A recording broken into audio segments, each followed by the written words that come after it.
We were buying at something like 1.18, 1.18. We were expecting that this market is going to actually go to a higher degree wave B here at the top of that ascending triangle before correcting back into C and then moving higher.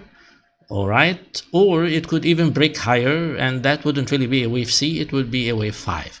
So today we have this chart. All right, this is actually a point and figure chart. If you're already familiar with point and figure charts, they give triggers once you have a specific statistical square module that has been breached. Okay, so this has been breached on that point and figure chart, and the target is 1.5. The target given by this chart, this is for Ripple, is 1.5. The entry is just like what we already did at 1.18. So if this chart is correct, we're actually going to 1.5, and we can now disregard that we're going to 1.39. We were looking at 1.39 before we have a rejection back into wave C, if you remember, and that maybe we're still gonna do some kind of consolidation inside of this ascending triangle before we move higher to target 1.64. So we have here 1.57, they have a projection of 1.5, so we'll begin to act that we are actually looking for 1.5.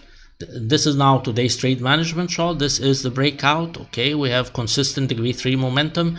I believe on the 1 hour chart we have a very strong spike. We had a very strong spike on all issues, but not so on the alt currencies anyway. So because of such a very strong spike, at least on Bitcoin and Ethereum, we expect that all the asset classes going up. Over here in this is of course the current 15-minute chart. This shows that there is an internal 1-2 here. It's not labeled, but you can see right at that point where there's that neckline, that is your lower cycle. So that is your 1-2, and that is an internal 1-2 right at that point. So let's just zoom in on it. Okay, you're looking at an internal 1 and a 2, then all of this is simply a wave 3. It's there on the 1 hour, it's there on the 15 minutes, it's there on the 4 hours. So we have all intermediate term cycles are bullish. This is probably an extension. We don't expect the market to fall below internal wave 2. So again, that internal wave 2 is right here, and we have a stop right below the higher degree or lower degree wave 2, whatever you want to call it. Today, if you want to get into this market, remember we were already long at 1.18, below that to 0.23.6. If you're already long there, we were looking to take profit at 1.37 and 1.32. You can extend profit to 1.5 as already advised. We're looking to take profits here. If you want to take short-term profits, of course, perfectly okay. All right, it's good, always good to get in money. Today, we expect to, if you want to join the market, to join at 1.21. So exact projections or fib retractions right from the top of the market all the way down to level 2. This is level 2 right here. Okay, we have of course a lower degree level 2 and internal degree level 2 in the breakout. So we're using the internal degree level 2 in the breakout. You want to buy at 38.2%. This is the moving average, 1.21. It's possible also to see, of course, 1.19.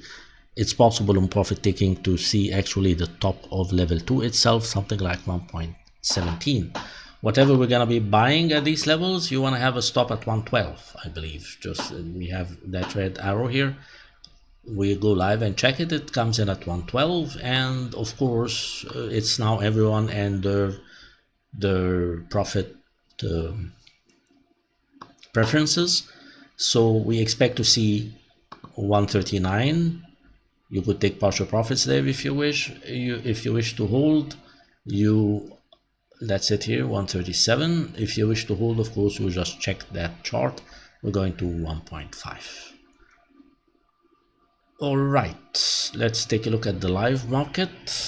Check the market's progress. So we have a bounce in a wave 4 here, which is very strong. That's a 4-hour chart, which will mean that we are going to be, we expect to see really 1.39 probably easily, and maybe 1.5 as it's already specified. So we could consider that it is really advisable to hold on to our longs.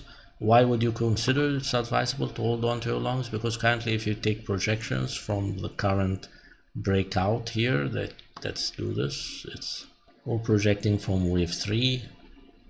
So you could actually do this, or we're looking at 139.57, and and after that 139.57, it's gonna be 1.4925. This is 1.5, so we could consider to hold on to really 1.5. All right, let's look at the entries. We're approaching some kind of a correction, and again our reference starts right from this level here that is on the 15-minute chart. On the 1-hour chart, this is a higher degree 1-2 or a lower degree 1-2, so we don't expect the market to fall below that point anyway. So anyway, they're all very close to one another. That's our projections right up to the market top. Okay, and that's what we get. If you wanted to join the market again, it's going to be a 1.2150, 1.1963 or 1.20. These are the best entries. We will hopefully, I think we will get them. Okay, and we have a stop at, we have it here 1.9, but I believe we are okay at 112. This is here is 1970 and 112. We're going, of course, it's everyone and their own now target preferences. We expect really to see 1.39 this week. It's possible to break higher, so maybe you want to take part profits at 139 and then break higher all the way to 1.5 and 1.64.